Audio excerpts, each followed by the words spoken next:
Okay, so how exactly did a beautiful, iconic game like Animal Crossing New Horizons send me down a thought spiral about gaming sexism? Is inshittification actually the villain in this situation? Pumpkin, are you joining me today? That's exciting. Y'all, I'm recovering from a cold. Feel free to make fun of my stuffy nose in the comments. Well, to be honest, none of it is the game's fault, so much as the ripple effect that the game had on the industry. Somehow, this poor, lovely game has captured the United States in eras of volatility for both of its releases. It shaped our perception of the cozy genre. It represented a moment of bridging the gender gap in gaming. And you can't discuss cozy gaming and the rise of women in the hobby without bringing up Animal Crossing, which recently got a Switch 2 update, so naturally I decided to play it. And what followed was actually a lot of reflection. Animal Crossing New Horizons is what put the cozy genre on the map. It illegitimized it. It encouraged the hobby to become more openly gender diverse in the post-Wii U era. This game sold thousands of Switches to a brand new audience. So, naturally, it inspired a lot of copycats trying to capture that same audience. And the industry continues to push out games that are largely marketed towards women, that are extra cutesy but low quality. It does kind of start to hit a little bit strange. A little more strange and a little bit more uncomfortable because of the way that embracing femininity in the past couple years has been hijacked by certain social movements. The sentiment that you don't have to be one of the boys to be powerful is a really important sentiment. And it's being hijacked by tradwife propaganda. In some ways, it's being twisted in a phenomenon that is called choice feminism. Okay, before I go on to talking about the game, let me set the stage for why everybody is feeling a little bit more defensive around sexism right now. So in short, the tradwife movement is a mostly social media-driven push to encourage the woman to take on the role of a traditional wife. This traditional wife, of course, is based on what was largely a myth of the 1950s housewife, when women were pushed out of the workplace to make room for men returning from the war. A tradwife does not work outside the home. She is nurturing, she's a mother, she cooks, she cleans, she does crafts, and is generally very cottagecore. Another pillar of tradwifery is that they genuinely believe that their husband is the head of the household. And these women that promote and romanticize these ideals try to hide behind something called choice feminism. Choice feminism is a line of thinking where essentially some people believe that the individual choices of a woman are inherently feminist even if they are harmful. But the problem with that is that it ignores systems that might pressure women into making certain choices. So let's simplify that. There's a difference between a woman choosing to do all the cooking because she enjoys cooking and a woman choosing to do all the cooking because she believes that it's her duty to be a caretaker. Yes, fundamentalist Christian women choose their husbands, and they choose to get married very young. But when they're living in a culture that denies them education and denies them career opportunities, what other choice did they really have? Tradwives use choice feminism as an argument against anyone being critical of what they are preaching online. So I think where men are getting a lot of dude, bro, alpha male podcast content being pushed at them at a weirdly large amount lately, women are getting tradwife propaganda in our feeds. Myself and others kind of rightfully have our hackles up. And how can you blame us when now, instead of this just being a social media problem, we're turning on the mainstream news and seeing a woman, a religious widowed CEO, encouraging young girls to submit to the vice president, I mean their husband. What do you want to say to the other people that are putting these lies out into the world right now? Stop.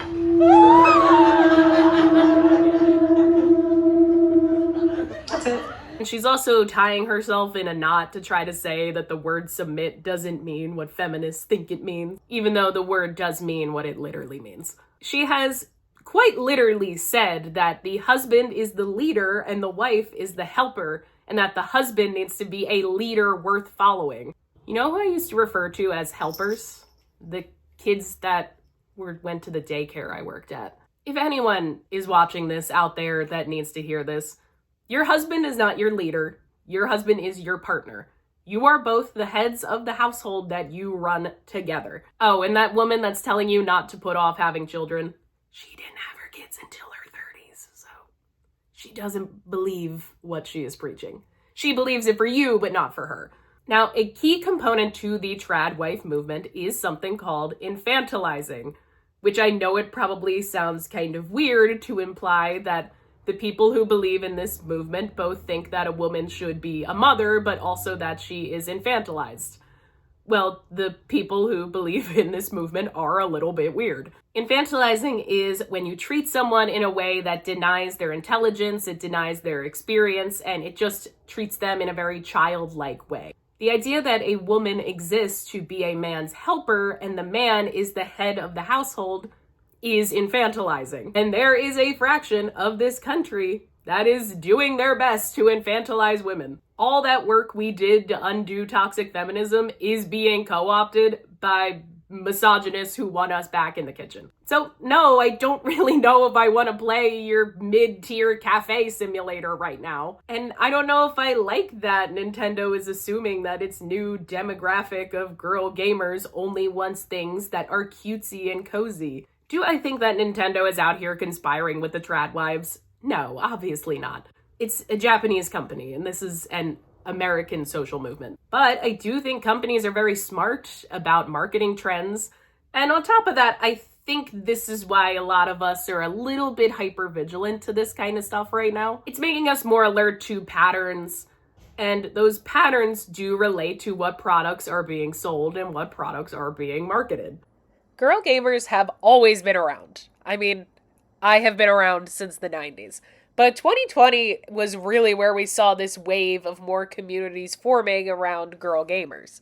You have to understand that the mid-2000s to like mid-2010s, with the shift to online gaming and things like Xbox Live, was also marked by a deeply aggressive sexism in this hobby because there was little to no regulation, there was kind of little to no social policing of men behaving badly.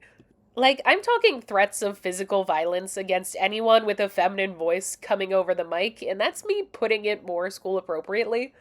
I think a whole generation of women and girls got turned off on the idea of console gaming in general. Seriously, I had college friends tell me that they don't consider me a gamer, even though I've been playing video games my entire life, because the games I played weren't serious enough. I'm still friends with those people now, and I know that was just the obnoxious sentiment of 19-year-olds that were mimicking the culture of the time. Like, we're all 30 now, and all of our attitudes have changed, and I know for a fact that that is not the kind of thing that they would say now, but that was the popular attitude in 2013. Stardew Valley was the prelude, and Animal Crossing New Horizons was the star of the show here. More women I know bought Switches for that game than any other title on any other console. Communities were formed, and online videos and discourses were shared, and I think to this day the largest female-led gaming communities still revolve around cozy games. It felt like you could finally just enjoy being a more casual game fan without being told that you're not a real gamer. Pandemic also hit, of course, but that's a whole other bag of beans. And what makes this title so significant is that it's something everyone could agree on. He's, she's, gays and theys, right, left, and sideways. We all loved Animal Crossing at a time where we were fighting over a lot.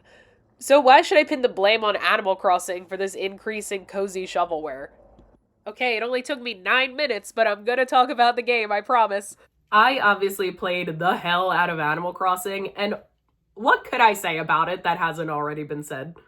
I actually didn't pick it up for 6 years, though. I mean, I uninstalled it from my Switch entirely. Even just the opening music for a little while used to kind of give me the little anxious feeling. Honestly, that was happening because the game really did bring up bad memories of chaos and anxiety from living in a major city during a global pandemic, being isolated from my entire family when my grandmother died and not being allowed to go to the funeral, and then also going to City Hall to protest police violence for 7 straight days.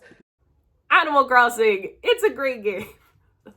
It's not the game's fault that the world was like that. It's not the game's fault that it gives me flashbulb memories of chaos the way that Pokemon Silver gives me flashbulb memories of my grandma's house at the beach. For me, the Switch 2 version felt like a fresh start. I was ready to face that opening tune again, but I actually deleted that Pandemic Island and started from scratch, which I know is kind of crazy. My attitude was different this time, though, because I am one of those people who is a bit sick of cozy games, and was just starting to feel a little bit strange about the genre. It feels like games that are really being pushed towards women and girls by being extra cute have this domestic feel to them. Like, your main goal in cozy games are always to, like, grow a garden, befriend your neighbors, raise something. You always run a very quaint cafe. I don't know, maybe another reason I feel critical is because right now the world feels just as volatile as it did in 2020.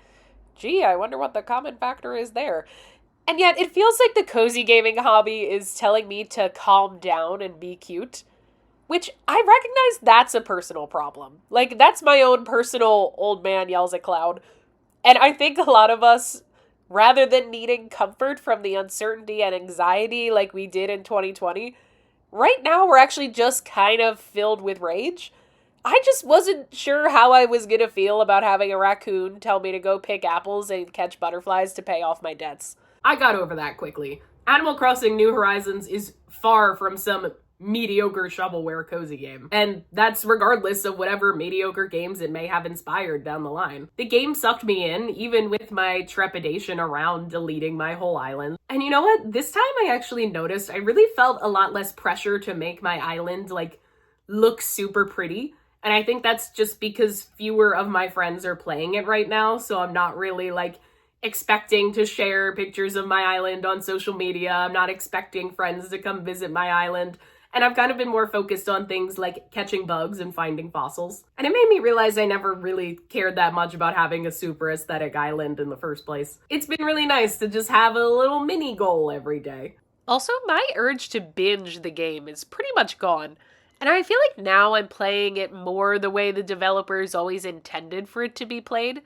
Like, I'm logging in every day after work, I'm seeing if there's any in-game visitors, I have a little micro goal of maybe catching a lot of bugs or building a lot of furniture. I'm logging play sessions that maybe last a couple hours tops, not literally all day, and I don't feel the need to time travel for turnips or anything. And the time I'm spending just enjoying some quiet activities is cutting into doom scrolling. Maybe I shouldn't be interpreting being encouraged to take a breath the same as being encouraged to calm down. Actually, in another bit of irony and serendipity, I did play Animal Crossing right after I got home from an anti-ice protest that gathered because the governor was actually speaking at the Philly Library. I can't say it didn't help me decompress. Though I did find myself picking up the game less as the month went on, and found myself running into more situations where, like, I wanted to play, but I simply just didn't have much to do. I had dug up all the fossils, I was fishing up the same 5 fish over and over again. I don't have a ton of recipes unlocked, and I don't have terraforming unlocked yet either. It's an interesting perspective to have started the game over completely, because I think a lot of players forget how slow the early game really is. We didn't notice the slowness because we were locked at our houses and constantly visiting friends' islands, or we were speeding through the game by time traveling. It's weird how under one set of circumstances 6 years ago, I feel like the game gave me endless things to do, but now under different circumstances, it does feel like there's not quite enough to do early on. I also think I got a little bit spoiled by Story of Seasons Grand Bazaar, kind of endless amount of content in the early game. So I do think it's a problem that now the marketers are rolling with this whole women and girls love cute and cozy thing. This update actually came out during a rise of discourse, mostly from girl gamers. Discourse is about this kind of growing annoyance around a lot of cozy games in general. I note I'd also be interested to ask some of my fellow girl gamer YouTubers whether or not they sort of feel this extra pressure to, like, be cute and be cutesy. So, like any trend, a lot of development companies are jumping on the bandwagon and making what is essentially shovelware that's half done but has cute animals on it. Like, Disney Dreamlight Valley and Tales of the Shire released, like, not finished and not ready to be released. It feels like the Steam Shop and the eFlop. The eShop is an eFlop, by the way. The Steam Shop and the eShop are kind of overflowing with cafe sims and farm sims right now. Pink and kawaii and have cute animal friends, and they're usually mediocre. And that could be why a lot of this is starting to put a bad taste in my mouth. These companies are just jumping on trends, or what they think are trends and what they think is going to sell. And the result is that they are shelling out mediocre games with a pastel paint job because they think that will make this demographic buy it. I know there's a simple answer to all this. I know the simple answer is just, Bridget, why don't you just not buy those games? My voice like really cracked in that one. Dang. Bridget, you simply do not need to buy those games. It has had a ripple effect, I think. Zelda is what put the Switch on the map. Legend of Zelda was the Switch's big launch title. Then, a couple years later, a lot of women buy Switches. Then, they develop a game that is Legend of Zelda where you actually get to play as Zelda, and they chose to make it look like this. And apparently it's great. I'm not saying the game isn't good. I know it's based off of Link's Awakening, but at the end of the day, they could have picked any art style they wanted. They picked the one that they thought would sell, especially to the new demographic that had just bought up a bunch of Switches. They gave us our first Princess Peach game in years, since the DS. And it was apparently, like, ridiculously easy and kinda mid.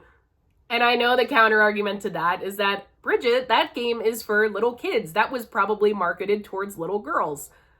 Well, little girls also deserve high-quality, challenging experiences the way that little boys do. Nobody thought that they needed to dumb down Mario Odyssey because little boys were gonna play it. Those are like unforgivable crimes, and they're not making me go out and get a pitchfork, but looking at them in hindsight, it did kind of make me go, huh. It is interesting that both of those games came out post Animal Crossing. It's interesting that those games came out as kind of a response to this big influx of female gamers. Another example of marketing that I've noticed just from years of being a Pokemon fan is that they've actually started using a female voice in their trailers instead of using a male voice. And yes, that's an intentional choice. Marketers make these decisions for a reason. Your journey begins with enrollment at an academy in the heart of Paldea. These days, Lumios is undergoing a high-tech urban redevelopment plan to turn it into a city that people and Pokemon truly share. And that's not surprising. I mean, I think Pokemon is a franchise that has really benefited from a lot of women buying Switches. There's a lot of female Pokemon fans. I would say maybe like half or over half. And like I said, marketing choices like narration are very intentional. So now we are getting a Pokemon cozy game, which is exciting. And we all boot up the trailer, and the trailer sounds like this. Ditto and the professor begin rebuilding the world anew. Create habitats and meet Pokemon. Creating habitats will attract Pokemon. Different Pokemon are attracted to different habitats.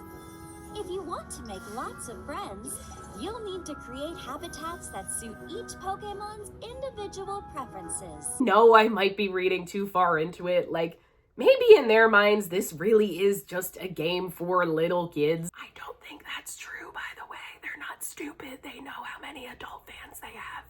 And when you're marketing a game that you know is going to be popular with cozy gamers and you choose to have the narrator sound like that, doesn't it kind of make you go, huh? Like, every Pokemon game is technically for kids and they don't have Miss Rachel narrating the trailer. No offense to Miss Rachel, I love you, girl. I do think releasing or re-releasing Animal Crossing for Switch 2, then giving us Pokopia right after it, then giving us Tomodachi Life at some point, probably pretty soon after that, is an attempt to get those cozy gamers to buy into the Switch 2 the way that they bought into Switch 1. Okay, I'm actually going to put in a last-minute note here. The Tomodachi Life Direct came out today, and the game is literally set on an island. Like it's just Animal Crossing, but with people.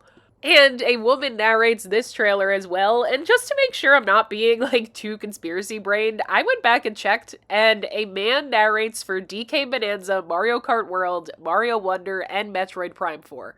I understand if someone disagrees with me, but this choice feels very intentional. The fact that we also got Joy-Cons that are falling into those very cozy aesthetic colors right around the same time, I think only makes me believe that even further. And for some reason, they're more expensive than the other ones. I don't know why.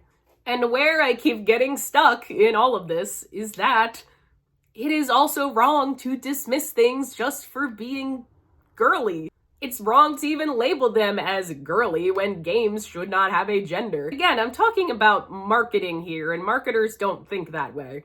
Marketers are definitely labeling us. I don't think we should bring back being a pick-me either. The Barbie movie craze really reminded us that being extra feminine and being powerful can exist in the same space. Also, it's okay for men to like these things as well.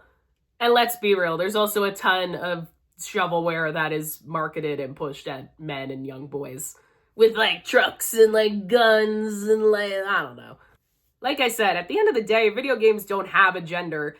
And another thing that complicates these feelings I'm having is I am, in a lot of my examples, talking about a Japanese company. Japan's culture has different attitudes towards what is cute versus what is cool compared to America. Something that maybe feels sexist or infantilizing to me wouldn't be coming off that way in that market. I think we should lash out against mediocre products, and I think we certainly can lash out against pandering if we feel like we are being pandered to, not actually given something that's high quality for our money. So you see, it's a bit strange that this whole rant is coming from the fact that I'm doing the very basic thing of just restarting Animal Crossing. A game that is excellent. A game that did the amazing thing of inspiring the next generation of girl gamers. My best friend and roommate during the pandemic actually bought a Switch just for Animal Crossing, and she just finished her second run-through of Baldur's Gate. This game broke down the barrier of, you're not a real gamer. It made people feel welcome in the gaming space. It might be the most important Switch title in the entire library. I'm sure it's also strange that I sort of keep landing somewhere between, I don't think my feelings are wrong, but I don't think they're 100% right either. And that was when I realized that this frustration I'm feeling is a combination of inshittification and pandering. This is what they think this whole new demographic wants. And again, that's a strong think right there. Women didn't jump onto Animal Crossing and Stardew because they're cute and easy. They, along with everyone else, jumped into those games because they had appealing visuals. They had deep gameplay. They had a low barrier to entry for newcomers. And they were high quality for longtime gaming fans. And they had a strong social element to them as well. But it seems like a lot of developers think what they actually want is cute and easy. The success of a cozy game has always been about the game being quality, not the game being cute. I mean, look at Minecraft. That game isn't cute, and I think there's a strong argument that that was the first super mainstream, mega popular cozy game. Disco Elysium isn't cute, and yet it does technically fall under the cozy game category. And yet it's because these things aren't cute and easy that we don't market them or treat them as cozy games. If you have stuck around with me and my stuffy nose through this whole video, thank you. I think I should maybe also take just a little bit of a step back and realize that everything is becoming lousier, not just cozy games. We need to make sure that this discontent gets directed at the right people, the people that are actually doing harm. We don't need to lash out at Barbie for being pink. I never would anyway, I love pink. We don't need to lash out at Stanley Cups or Labubu's. We don't need to lash out at cozy games for being too cute. And we should not lash out at the people that like these things. In that case, we can vote with our wallets, and in the case of real-world issues that are threatening us, we can vote. Please vote in the upcoming primaries. I actually got a chance to discuss this in a Girl Gamers group, and just like how I'm going through a lot of different thoughts, there was no one consensus in that group either.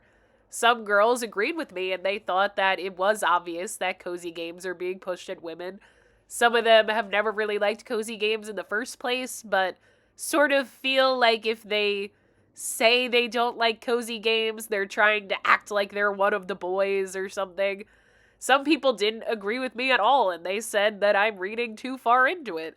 Whereas others kind of fell somewhere in the middle, where they felt like cozy games are pushed at women, but that it's kind of ultimately not really a problem. But at the end of the day, the cozy genre and the women that love it deserve excellent, well-crafted games like Animal Crossing, Story of Seasons Grand Bazaar, Stardew Valley. Not just shallow gameplay with a pastel label. And that also shouldn't be the only thing that is marketed for us. Or at least the only thing that is pushed in our direction. I've always been protective of gamers, and especially nowadays I'm protective of women. So some of this is coming down to me maybe just being a little bit too protective of women gamers, especially the next generation of girl gamers. I don't know, I kind of feel like I'm their slightly overzealous, blue-haired liberal auntie. That goes for you too, boys. If anybody makes fun of you for playing Hello Kitty Island Adventure, please send me the link, and I will go bully them. But just because we like cute and cozy things doesn't mean that we only want cute and cozy aesthetics in everything. If you're a bit sick of all the newer, more mediocre cozy experiences, or just burnout on the genre, well, it may be intimidating. I would encourage you to delete your pandemic island and give our beloved Animal Crossing another go. But with the state of the world, I do understand if maybe destroying a horde of goblins and Hyrule Warriors is more your speed right now. As for me, I'll certainly be keeping an eye on these marketing trends, but I can't say it's gonna stop me from picking up Pokopia, or maybe even picking up Tomodachi Life too. And even if I think it did accidentally have some bad ripple effects, I'm really glad that I revisited Animal Crossing. So as I worked on this script, it was honestly kind of just me racking my brain, re-editing it multiple times, really just trying to figure out if my tension around cozy games is a bad faith argument. Just born of being hypervigilant because things aren't really great right now. And I can't say I really concluded one way or the other. I think part of me is right, and I do think part of me is being a little hypervigilant. And that's why I like having discussions, because that is what discussions are for. So definitely leave me some comments below, and I will see you guys next time, hopefully with a slightly more lighthearted topic. Do we like my wig?